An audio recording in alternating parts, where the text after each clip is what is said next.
सर्वप्रथम सर्वांना श्री स्वामी समर्थ. स्वामी महाराजांच्या कृपेने तुमच्या सर्व चांगल्या इच्छा पूर्ण होत ही स्वामींचरणी प्रार्थना करते आणि आजच्या व्हिडिओला सुरुवात करते. उद्या 6 एप्रिल 2025 रविवार रोजी श्री रामनवमी आलेली आहे. चैत्र शुक्ल नवमी म्हणजे श्री राम जन्म सोहळा, प्रभू श्रीरामांचा जन्म सोहळा म्हणजेच रामनवमी. खूप सुंदर दिवस आहे, सोन्यासारखा दिवस आहे. उद्या महिला असो पुरुष असो अगदी सकाळी लवकर उठा. ब्रह्म मुहूर्तावर उठलात ना तरीही चालेल आणि प्रत्येकाने उद्या एक एक तुळशीपत्र आंघोळीच्या पाण्यात टाकून आणि थोडंसं गंगाजल असेल तर पाण्यात टाकून आंघोळ करायची आहे. बघा, सोन्यासारखा अनुभव येईल. जे काही शारीरिक मानसिक त्रास असतील संपूर्ण नष्ट होतील. लहान लेकरांना जरी हा उपाय केला तरीही चालेल. उन्हाळ्याचे दिवस सुरू आहे, अंगातील उष्णता यामुळे काही त्रास होत असतील तर उद्या रामनवमीचा दिवस आहे, छान दिवस आहे. उद्या थोडंसं तुळशीपत्र, एक जरी तुळशीपत्र असेल ना, प्रत्येकाने आंघोळीच्या पाण्यात टाका आणि त्या पाण्याने जय श्रीराम असं बोलून आंघोळ करायची आहे. बघा, खूप छान अनुभव येतील. जे काही शारीरिक मानसिक त्रास असेल ते संपूर्ण नष्ट होतील. आईने आंघोळीच्या पाण्यात तुळशीपत्र टाकलं तर आईनेच त्या पाण्याने आंघोळ करायची आहे. ते पाणी आपल्या लेकरांना वापरू नका. प्रत्येकाचे ग्रहमान वेगवेगळे असतात. जरी आपलं लेकरू असेल, तुमचं लेकरू असेल, त्याच पाण्याने त्यांना आंघोळ घालू नका. प्रत्येकाने प्रत्येकाच्या आंघोळीच्या पाण्यात वेगळं तुळशीपत्र टाकायचं आहे. तुमच्या घराजवळ जर राम तुळस मिळाली तुम्हाला तर त्यातलं एक पान जरी तुम्ही टाकलं ना आंघोळीच्या पाण्यात, आधी स्वच्छ धुवून घ्या. जरी तुळस घेतली तुम्ही तरी पण आधी धुवून घ्यायची आहे. उद्या कृपया रामनवमीच्या दिवशी कुणीही तुळशीला हात लावू नका. तुळस पूजा केली तर चालेल, त्यासाठी आपण तुळशीला हात लावू शकतो, पण तुळस वगैरे मंजुळा वगैरे तोडू नका. आजच तोडून ठेवा किंवा तुम्ही फुलवाल्या दादाकडून विकत आणली तरीही चालेल. पण उद्या रामनवमीचा दिवस आहे. आपल्या तुळशी वृंदावनातील तुळस अजिबात तोडू नका. आपल्याला उद्या तुळशीपत्र लागणारच आहे. आजच तोडून ठेवा किंवा फुलवाल्या दादाकडून तुम्ही विकत आणली तरीही चालेल. आंघोळीच्या पाण्यात प्रत्येकाने तुळशी, कृष्ण तुळस टाका किंवा राम तुळस मिळाली तुम्हाला तरीही चालेल. दोन्हींपैकी एक जरी तुळशीचं पान मिळालं ना, आंघोळीच्या पाण्यात प्रत्येकाने टाकून आंघोळ करायची आहे. थोडंसं गंगाजल टाका. बघा, तीर्थक्षेत्री स्नान केल्याचं आपल्याला पुण्यफळ प्राप्त होणार आहे. नक्की हा उपाय करायचा आहे. नंतर आपल्या देवघरात, तुमच्या देवघरात प्रभू श्रीरामांची मूर्ती असेल, भगवान विष्णूंची, बाळकृष्णाची तर असतेच आपल्या घरात. स्वामींची मूर्ती असेल, स्वामीच म्हणजे आपले साक्षात श्रीराम आहेत. श्रीहरी विष्णूंचा अवतार आहे श्री स्वामी, म्हणून त्यांच्या मूर्तीवर अभिषेक करायचा आहे आपल्याला. प्रभू श्रीराम साक्षात श्रीहरी विष्णूंचा अवतार आहेत आणि श्रीहरी विष्णू म्हणजेच आपले स्वामी ब्रह्मांड नायक आहे. सर्व 33 कोटी देवी देवता आपल्या स्वामींमध्ये वास करतात. तुमच्याकडं श्रीरामांचा फोटो असेल, मूर्ती असेल तर छान असा अभिषेक घालायचा आहे. बाळकृष्णाची मूर्ती असेल, प्रभू श्रीरामांची मूर्ती असेल, श्री लक्ष्मी मातेची मूर्ती असेल किंवा आपल्या स्वामींची तर मूर्ती असेलच. छान उद्या गाईच्या कच्च्या दुधाने अभिषेक घालायचा आहे. तुमच्याकडं पुडीचं दूध येत असेल गाईचं तरी पण तापवण्याच्या आधी एखाद्या वाटीत काढून ठेवायचं आहे आणि आंघोळ झाल्यानंतर आपल्या देवघरात देवांना गाईच्या दुधाने अभिषेक घालायचा आहे. अगदी गणपती बाप्पाची मूर्ती असेल, देवी देवतांच्या सर्व मूर्तींवर, शिवशंकरांची शिवपिंडी असेल, सर्व देवी देवताच म्हणजे प्रभू श्रीराम आहेत. सर्व देवी देवतांना, जेवढे देवी देवता असतील तुमच्याकडं मूर्ती असेल त्यांना तुम्हाला गाईच्या दुधाने अभिषेक घालायचा आहे. आधी स्वच्छ पाण्याने, नंतर गाईच्या दुधाने, पुन्हा स्वच्छ पाण्याने आणि मूर्ती स्वच्छ पुसून घ्यायची आहे. आणि देवघरात तांदळाच्या राशींवर देवी देवतांना स्थापित करायचं आहे. किंवा खाऊची पानं, खाऊची विड्याची पानं सुख शांती खेचून आणतात, सर्व देवी देवतांना प्रसन्न शांत करतात. म्हणून उन्हाळ्याचे दिवससुद्धा सुरू आहे. खाऊची पानं जर मिळाली, विड्याची पानं, तर घेऊन या आणि छान अशी देवघरात अंथरून घ्यायची आहे. एक एक 2-2 पानं आणि त्यावर आपल्या देवी देवतांच्या मूर्ती तुम्ही स्थापन केल्या तरीही चालेल. किंवा तांदळाच्या राशीवर, तांदूळ घेताना अख्खे तांदूळ घ्यायचे आहे आपल्या कुलदेवीचा टाक असेल, तुम्ही तो सुद्धा खाऊच्या विड्याच्या पानावर स्थापित करा किंवा आपल्या अख्ख्या तांदळांवर म्हणजे अक्षतावर स्थापन केला तुम्ही तरीही चालेल. नंतर दुसऱ्या दिवशी ते तांदूळ तुम्ही पक्ष्यांना घालू शकता किंवा साठवून त्याची खीर वगैरे केली, पुन्हा देवांना खिरीचा प्रसाद दाखवला तरीही चालेल. पण उद्या छान देवघरात पूजा करायची आहे. उद्या महिलांनो, आपल्या लेकरा बाळांसाठी तुम्हाला उपवास नाही जमला ना, काही व्यक्ती उपवाससुद्धा करतात. श्री रामनवमीचा उपवास करतात. चैत्र नवरात्रीचे 9 दिवस उपवास असतात आणि रामनवमीच्या दिवशी ते उपवास सोडले जातात. काही व्यक्ती असं करतात की रामनवमीचा उपवास पकडतात आणि दुसऱ्या दिवशी तो उपवास सोडतात. उपवास करा किंवा नका करू, महिलांनो आपल्या लेकरा बाळांसाठी एक दिवा आपल्या देवघरात नक्की लावायचा आहे. तुम्हाला जर संध्याकाळी 9 दिवे लावता आले तर आपल्या मुख्य उंबरठ्याजवळ तुम्हाला 9 दिवे लावायचे आहे. आता तेही नाही जमलं तर आपल्या देवघरात चौमुखी दिवा लावायचा आहे. तो तुम्ही कणकेचा बनवला तरीही चालेल. आपण जे पीठ मळलेलं आहे पोळ्यांना तेच घेते आणि एखादा दिवा बनवते असं करू नका महिलांनो. आपल्या प्रभू श्री रामांसमोर म्हणजे श्री हरी विष्णू माता लक्ष्मी समोर आपण तो दिवा लावणार आहोत. मुठभर चांगली कणिक घ्यायची आहे, चिमूटभर हळद टाका आणि छान असं पीठ मळून घ्यायचं आहे आणि त्याचा चौमुखी दिवा बनवायचा आहे. आता तुम्हाला कणकेचा दिवा बनवायचा नसेल, कुंभारवाल्या दादांकडून तुम्ही एक चौमुखी पंती आणूनच ठेवून देत जा, म्हणजे असे आपल्याला उपाय सेवा करायला ती पंती बरी पडते. मग काय करायचं, एक पंती घ्या किंवा तुम्ही कणकेचा दिवा बनवला तरीही चालेल. 4 मुखी एक दिवा घ्यायचा आहे. त्यात तुम्हाला दुहेरी वाती टाकायच्या आहे. 8 वातींच्या 4 वाती दुहेरी वाती वळून घ्यायच्या आहे आणि त्यात तुम्हाला तिळाचं किंवा मोहरीचं तेल टाकायचं आहे. त्या दिव्यात तुम्हाला 2 लवंग टाकायचे आहे, 1 कापूरवडी टाकायची आहे, चिमूटभर हळद टाकायचे आहे. सोनेरी दिवस येतील, लेकरा बाळांवरील सर्व अडचणी टळून जातील असा हा दिवा आहे. 2 लवंग, 1 कापूरवडी आणि चिमूटभर हळद आणि तो दिवा एखाद्या ताटलीत ठेवायचा आहे. दिव्याखाली काहीतरी थोड्याशा चिमूटभर अक्षता ठेवा किंवा फुलाच्या पाकळ्या ठेवल्या तरीही चालेल. दिव्याची छान पूजा करून घ्यायची आहे. हळद, कुंकू, फुलं, अक्षता वाहून पूजा करायची. जी इच्छा असेल मुलांबद्दल, पतीबद्दल, तुमच्याबद्दल, घराबद्दल कितीही कठीण इच्छा असू दे, देवांसमोर माता लक्ष्मी, श्री हरी विष्णू, राम, सीता सर्व म्हणजे आपले स्वामींची मूर्ती असेल, सर्व देवी देवतांना तुम्हाला प्रार्थना करायची आहे आणि तुमच्या मनातील इच्छा बोलायची आहे. मग मुलांविषयी इच्छा असेल तुमची, तुमच्याविषयी असेल, पतीविषयी, कुटुंबाबद्दल जी काही इच्छा असेल, कठीण इच्छा बोलून घ्यायची आणि तुम्हाला त्या 4ही वाती प्रज्वलित करायच्या आहे. 4ही दिशांनी तुमच्या घरात सुख शांती खेचून आणणारा हा दिवा आहे. रक्षण कवच दिवा आहे. तुमच्या लेकरा बाळांचं 4ही दिशांनी प्रभू श्री राम रक्षण करतील असा हा दिवा आहे. प्रभू श्री रामांचा आवडता दिवस म्हणजे जन्मोत्सव, हा उद्याचा जन्मदिवस आहे प्रभू श्री रामांचा. या दिवशी जी महिला, जी आई असा एक दिवा आपल्या देवघरात लावेल तिच्या लेकरा बाळांची कायम प्रगती होत राहील आणि कायम 4ही दिशांनी प्रभू श्री राम तिच्या लेकरा बाळांचं रक्षण करतील असा हा दिवा आहे. नक्की लावून द्या. नंतर जर असा जास्त तेल वगैरे टाकून ठेवा, थोडा जास्त वेळ चालू द्या तो दिवा. नंतर तो दिवा उचलून घ्यायचा आहे आणि तो दिवा तुम्ही जर कणकेचा बनवलेला असेल वाहत्या पाण्यात टाकून द्या किंवा एखाद्या झाडाखाली टाकून द्या. त्यात चिमणी पाखरं खातील तो दिवा तरीही चालेल किंवा तुम्हाला वाहत्या पाण्यात टाकायचं असेल तरीही चालेल. त्याचबरोबर तुम्ही मातीची पंती घेतली असेल तर मातीची पंतीतल्या त्या वस्तू निर्माल्यात टाकून द्या आणि तुम्ही मातीची पंती धुवून चून पुढील उपायासाठी, सेवेसाठी वापरू शकता. असा एक दिवा प्रत्येक आईने उद्या नक्की लावायचा आहे. 4 दिवस असेल महिलांनो, सेवा उपाय करू नका. माझ्या दादांनी केली ही सेवा तरीही चालेल.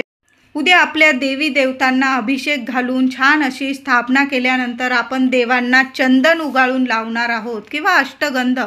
जे आपण चंदन उगाळून देवांना लावतो त्यातील थोडंसं उरलेलं चंदन मुलांच्या कपाळी तिलक म्हणून अवश्य लावा. कायम मुलांची प्रगती होईल. मुलं शांत सुस्वभावी होतील. अगदी प्रभू श्री रामांसारखे बनतील तुमची मुलं. मुलगा असो मुलगी असो, उद्या देवांना चंदन लावल्यानंतर थोडंसं चंदन उरलेलं असेल ते मुलांना कपाळी जरूर लावा. मुलगा असो किंवा मुलगी, नक्की आपल्या मुलांच्या कपाळी हे चंदन लावायचं आहे. मुलं चिडचिड करतात, ऐकत नाही, आई वडिलांना चिंता असते. अशा शुभ तिथींना जर तुम्ही उपाय सेवा केले नक्कीच फरक जाणवतो. मुलं बघा लगेच शांत होतील, चिडचिड त्यांची कमी होईल, अभ्यासात लक्ष लागेल आणि जे काम करतील त्यात त्यांना यश मिळेल. मग नोकरीदार मुलं असतील, काही कामात अडचणी येत असेल तर उद्या प्रभू श्रीरामांना किंवा आपल्या स्वामींना फोटो असेल, फोटोला चंदन उगाळून लावतो आपण नेहमी, तर उद्या नक्की थोडंसं चंदन देवांना लावल्यानंतर आपल्या लेकरांच्या कपाळी तिलक जरूर लावा. तिलक लावताना जय श्रीराम असं बोलून आपल्या मुलांच्या कपाळी तिलक लावायचं आहे. मुलींच्या कपाळी लावला तुम्ही जय श्रीराम बोलून तरीही चालेल. असं नाही की मुलांच्याच कपाळी तिलक लावायचा मग मुलींच्या नाही, असं करू नका. आपले लेकरं आपल्याला सारखेच असतात. आपला मुलगा असो किंवा मुलगी, आपल्या प्रभू श्रीरामांची पूजा करून झाल्यानंतर, स्वामींची पूजा करून झाल्यानंतर उरलेल्या चंदनाचा बोट तिलक आपल्या लेकरांच्या कपाळी जरूर लावायचा आहे. उद्या देवघरात देवांची पूजा करून झाली की लगेच 11 वाजता आसन घेऊन बसायचं आहे. देवघरात बसा किंवा हॉलमध्ये बसा, कुठंही बसा. एक अगरबत्ती लावून घ्यायची आहे. देवघरात एक तुपाचा दिवासुद्धा लावून घ्यायचा आहे. मी चौमुखी दिवा सांगितला तो तर नक्की लावा महिलांनो, खूप सुंदर अनुभव येतील तुम्हाला. त्याचबरोबर एक तुपाचा दिवा अगरबत्ती लावून घ्यायची आहे आणि तुम्हाला 11 वेळा रामरक्षा श्री रामरक्षा स्तोत्र पठण करायचं आहे. 12:39 तुमची सेवा झाली पाहिजे. अशा पद्धतीने तुम्ही किती वेळात वाचत आहात तुम्हाला कळतच असेल की एक वेळा आपण श्री रामरक्षा किती वेळात वाचतो, त्याप्रमाणे तुम्हाला 11 वेळा श्री रामरक्षा स्तोत्र पठण करायचं आहे. आणि तुमची ही सेवा 11 वेळा श्री रामरक्षा स्तोत्र पठण 12:39 ही सेवा तुमची झालीच पाहिजे. 12:30 वाजेपर्यंत तुमची ही सेवा झाली पाहिजे. अशा पद्धतीने तुम्हाला बसायचं आहे आसन वगैरे घेऊन. मग तुम्ही 11:30 अगदी हळूहळू वाचत असाल, मग तुम्ही 11 वाजता जरी बसलात देवघरासमोर किंवा 11:30 वाजता बसला, तुम्हाला कळतच असेल की तुम्ही किती वेळात वाचू शकतात. ही सेवा आपल्याला उद्या 12:39 करायचा आहे. हा वेळ, हा काळ प्रभू श्रीरामांचा जन्म वेळ आहे, म्हणून या वेळात, या काळात आपली ही सेवा देवघरात बसून झालीच पाहिजे. तुमच्या घराजवळ जर प्रभू श्रीरामांचं मंदिर असेल आणि तिथं बसून तुम्ही सेवा करत असाल, 11 वेळा श्री रामरक्षा स्तोत्र पठण करत असाल, सोन्याहून पिवळं अगदी छान, मी तर म्हणेल प्रभू श्रीरामांचं मंदिर असेल तिथं जरी तुम्ही ही सेवा केली. आता उद्या मंदिरात गर्दी असेल, तुम्हाला तिथं नाही बसू दिलं कोणी, मग आपलं घरच आपल्यासाठी मंदिर आहे. आपण तिथंच जरी सेवा केली, आपलं देवघरच आपल्यासाठी मंदिर असतं, तर आपण तिथं आपल्या देवघरात बसून सेवा करायची आहे. अगदी लहान लेकरं असतील, तोडकी मोडकी का सेवा होईना, प्रभू श्रीरामांची सर्वात प्रभावी सेवा आहे ती म्हणजे 11 वेळा श्री राम रक्षा स्तोत्र पठण करायचं आहे.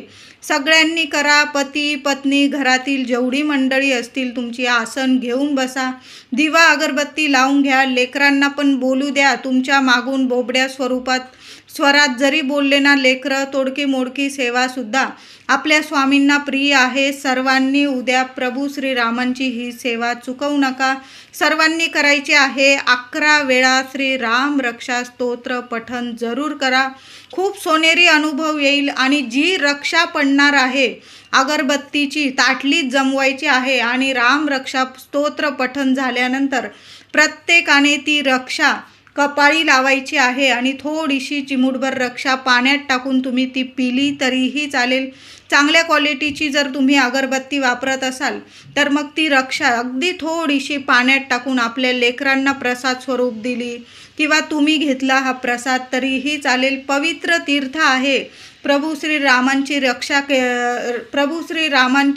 श्रीराम रक्षा स्तोत्र पठण झाल्यानंतर ही रक्षा प्रत्येकाने कपाळी लावायची आहे. अगदी कोणी बाधित व्यक्ती असेल, आरोग्य नीट नसेल, तुम्हाला काही ना काही अडचणी असेल, लक्ष्मी प्राप्ती होत नसेल, कुठल्या कामात तुम्हाला यश मिळत नसेल, लग्नकार्यात अडथळे येत असतील, संतान प्राप्ती होत नसेल, तुमचं घरदार होत नसेल, प्रत्येक कामात तुम्हाला यशस्वी करेल अशी ही सेवा आहे प्रभू श्रीरामांची. आणि ही सेवा झाल्यानंतर जी रक्षा ताटलीत पडते अगरबत्तीची, ती कायम ठेवून द्या एखाद्या पुडीत वगैरे वाळून. मुलांना कधी पण नजरबाधा झाली, मुलं चिडचिड करायला लागली, अभ्यासात त्यांचं मन लागत नाही, नोकरी वगैरे त्यांना काही यश मिळत नाही कुठल्या गोष्टीत, पतिदेवांना काही अडचणी असेल, तुम्हाला अडचणी असेल, ती रक्षा घ्यायची. जय श्रीराम बोलून ती रक्षा कपाळी लावून तर बघा. प्रत्येक कामात यश नाही मिळालं तर बोला. बघा, उद्याची सेवा अजिबात चुकवू नका, प्रत्येकाने करा. आणि ही रक्षा प्रत्येकाने उद्या कपाळी 12:30 वाजता नक्की लावायचा आहे. प्रभू श्रीरामांचा जन्मवेळ आहे हा, म्हणून ही सेवा नक्की करायची आहे. उद्या प्रभू श्रीरामांना म्हणजे स्वामींना एक नैवेद्य जरूर दाखवायचा आहे, ती म्हणजे धन्याची पंजिरी. आता काही महिलांना पंजिरी येत नसेल, मग काय करायचं आहे महिलांनो, मूठभर धने घ्यायचे आहे आणि थोडीशी खडी साखर किंवा साधी साखर ठेवली तुम्ही तरीही चालेल. धने आणि थोडीशी साखर, मूठभर धने एखाद्या वाटीत ठेवायची आणि त्याचा नैवेद्य आपल्या देवी देवतांना दाखवायचा आहे. पाणी ओवाळून घ्या, नैवेद्य दाखवा आणि त्या नैवेद्यावर एखादं तुळशीचं पान ठेवायचं आहे. हा नैवेद्य तुमच्या घरात धन खेचून आणेल, लक्ष्मी खेचून आणेल असा हा नैवेद्य आहे. प्रभू श्रीरामांचा आवडता नैवेद्य आहे. प्रभू श्रीरामांच्या दिवशी जन्मवेळी हाच नैवेद्य दाखवायचा असतो. प्रत्येकाने मूठभर धने आणि थोडीशी साखर नक्की नैवेद्यात ठेवा. तुम्हाला जर महिलांनो पंजिरी येत असेल, धन्याची पावडर असेल तुमच्याकडं, ती थोडीशी भाजून घ्यायची आहे. त्यात तुम्हाला काही मेवा असेल तुमच्याकडं, ड्रायफ्रूट वगैरे, ते बारीक करून टाकायचे आहे. थोडीशी पिठी साखर टाकायची आहे, थोडीशी वेलची बारीक करून टाकायची आहे. असा छान असा प्रसाद तुम्ही केला आणि त्या पंजिरीचा नैवेद्य दाखवला तरीही चालेल. नाही पंजिरी बनवता आली तर मूठभर धने, मूठभर साखरेचा नैवेद्य दाखवा आणि तो नैवेद्य प्रत्येकाने थोडा थोडा, आपण जन्म उत्सव साजरा झाला की मग थोडा थोडा प्रसाद घ्यायचा आहे. उद्या खिरीचा, शिऱ्याचा, तुम्हाला मिठाई देवांना दाखवायची असेल, जो नैवेद्य, फळांचा नैवेद्य तुम्ही दाखवू शकता. जो नैवेद्य दाखवाल प्रत्येक नैवेद्यावर तुम्हाला एक एक तुळशी पत्र ठेवायचं आहे. प्रभू श्रीराम म्हणजे प्रत्यक्ष श्रीहरी विष्णू आहे, आपले स्वामी आहे. प्रत्येकाने तुळशी पत्र ठेवून नैवेद्य दाखवायचा आहे आणि धने किंवा पंजिरीचा नैवेद्य असायलाच हवा. बघा, लक्ष्मी माता प्रसन्न होईल. जी महिला धन्यांचा नैवेद्य दाखवेल उद्या प्रभू श्रीरामांच्या जन्मदिवशी, त्यांच्या घरात कशाला कमी पडणार नाही, भरभराट येईल, तुमच्या घरात अखंड लक्ष्मी वास करेल असा हा नैवेद्य आहे. हा नैवेद्य महिलांनो नक्की दाखवायचा आहे. उद्या सकाळ आणि संध्याकाळ दोन्ही वेळेला आपल्या तुळशीजवळ एक एक तुपाचा दिवा लावायचा आहे तुम्हाला. सकाळी पण लावा आणि संध्याकाळी पण लावा. सकाळीच आपल्या तुळशी मातेची हळद, कुंकू, फुलं, अक्षता वाहून पूजा करायची आहे, पाणी अर्पण करायचं आहे आणि एक तुपाचा दिवा लावायचा आहे. 21 वेळा ओम नमो भगवते वासुदेवाय नमः, ओम नमो भगवते वासुदेवाय नमः या मंत्राचा तुम्हाला मंत्र जपायचा आहे. हा मंत्र उद्या दिवस रात्र जय श्रीराम, जय श्रीराम, बसता, उठता, झोपता तुम्हाला जेवढ्या वेळा प्रभू श्रीरामांचं नामस्मरण करता येईल ना, नाहीच जमलं, श्री स्वामी समर्थ, श्री स्वामी समर्थ. आपण तर बसता उठता स्वामींचं नामस्मरण करतच असतो. अशी कुठलीच व्यक्ती नाही की प्रभू श्रीरामांचं आणि स्वामींचं नामस्मरण करत नाही. उद्या नामस्मरणात राहा. नामस्मरणात खूप मोठी ताकद आहे. श्रीराम केवळ आदर्श पुरुषच नव्हते, तर ते एक वचनी, एक पत्नी, एक वाणी, एक बाणीही होते. ते निश्चयी आणि त्यागी होते. साक्षात माता कैकेयीच्या हट्टावरून पिता दशरथाने आज्ञा देताच वनवासात जाण्यास सिद्ध होणारे श्रीराम केवढे पितृभक्त त्यागी होते. वडिलांचे वचन खरे करण्याकरता हाती आलेल्या राज्याचा त्याग करून 14 वर्ष वनवास पत्करणारे श्रीराम निश्चयी धैर्याचा महामेरू होते. प्रभू श्रीरामात प्रचंड सात्विकता होती. वनवासातील श्रीरामांचे सोबती हनुमंत, बाली, सुग्रीव, जांबुवंत, जटायू, बिभीषण, केवल या सर्वांचा श्रीरामांच्या सान्निध्याने कृपादृष्टीने उद्धार झालेला आहे. त्याचबरोबर श्रीरामांचा अजून एक मोठा गुण रामायणात आपल्याला दिसून येतो, तो म्हणजे त्यांना लोभ नव्हता. रावणाला मारल्यानंतर लंकेचे राज्य त्यांनी स्वतःकडे न ठेवता बिभीषणाला देऊन टाकले. बघा किती सुंदर श्रीरामांचे चरित्र आहे हे.